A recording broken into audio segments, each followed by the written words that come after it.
1951-1964, le consensus d'après-guerre et les gouvernements conservateurs. L'ère conservatrice est un nouveau paysage politique.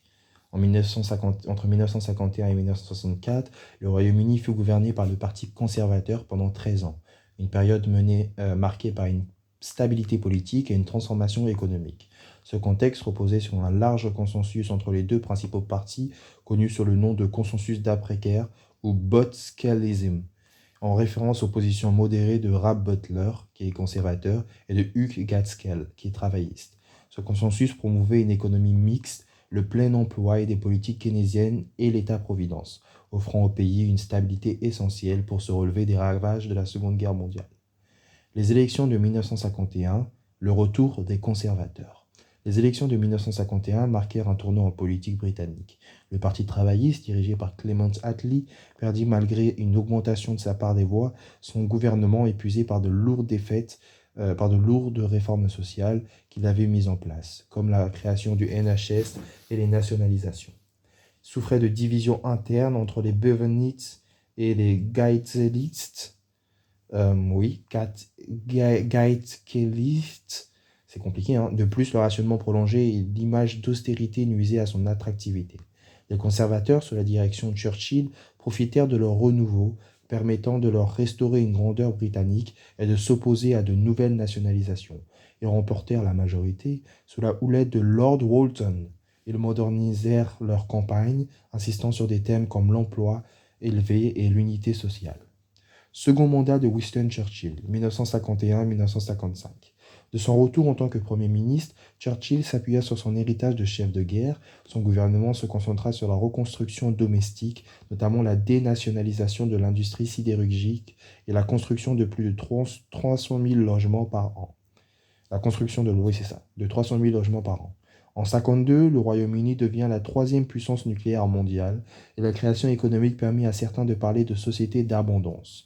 Cependant, en raison de son âge avancé, Churchill délégua une grande partie de la gestion quotidienne à ses adjoints, dont Anthony Eden et Rab Butler.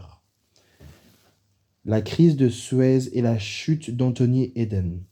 Anthony Eden succéda à Churchill en 1951 avec l'intention de s'imposer comme un leader transformateur.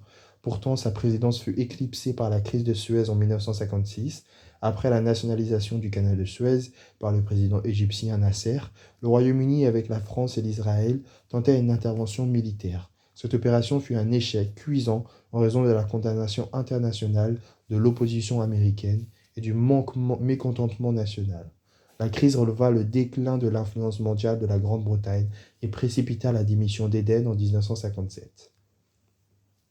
Le leadership d'Harold Macmillan, vous n'avez jamais eu la vie aussi belle. 1957-1963. Harold Macmillan, successeur d'Eden, restaura la confiance dans les conservateurs. Son mandat fut marqué par la prospérité économique et des changements sociaux. Déclarant que les Britanniques n'avaient jamais eu la vie aussi belle, il supervisa l'amélioration des conditions de vie, une augmentation de l'accession à la propriété et une hausse des biens de la consommation. Cependant, des problèmes économiques subsistaient, notamment l'inflation et une croissance inférieure à celle des rivaux industriels. Ce qui est important, c'est que sur le plan international, Macmillan soutient la décolonisation, notamment dans son discours sur le vent du changement symbolisant le retrait britannique de ses colonies africaines au niveau national. Il s'efforça de gérer les tensions sociales, comme les émeutes raciales de Notting Hill en 1958, tout en adoptant des mesures comme le Commonwealth Immigrant Act de 1962. Malgré ses succès, son gouvernement fut terni par des scandales dans l'affaire Promuno, où la liaison du ministre avec une femme liée à un espion soviétique souleva des questions de sécurité nationale.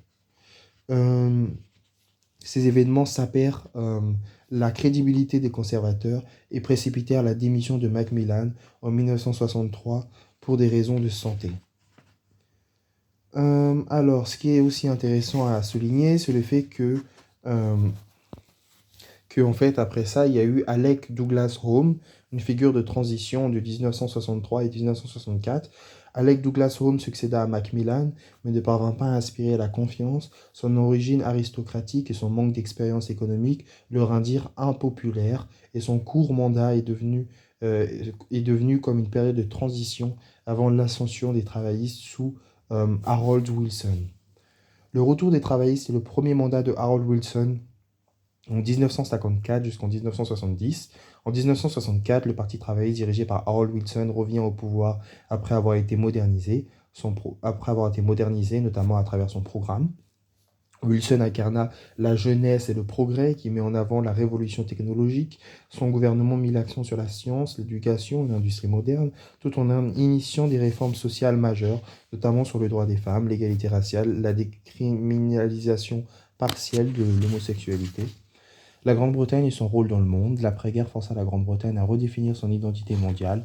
Avec le déclin de l'Empire, elle chercha à maintenir son influence par des alliances, notamment avec les États-Unis, et par une demande d'adhésion à la communauté économique européenne, la CEE. Bien que celle-ci fût initialement rejetée par la France, la crise de Suez en particulier a souligné son statut réduit sur la scène mondiale. Cependant, cette période fut marquée par des moments de fierté nationale, comme le couronnement de la reine Elisabeth en 1953, l'essor de la musique rock britannique et des avancées technologiques comme la première diffusion en couleur à la télévision.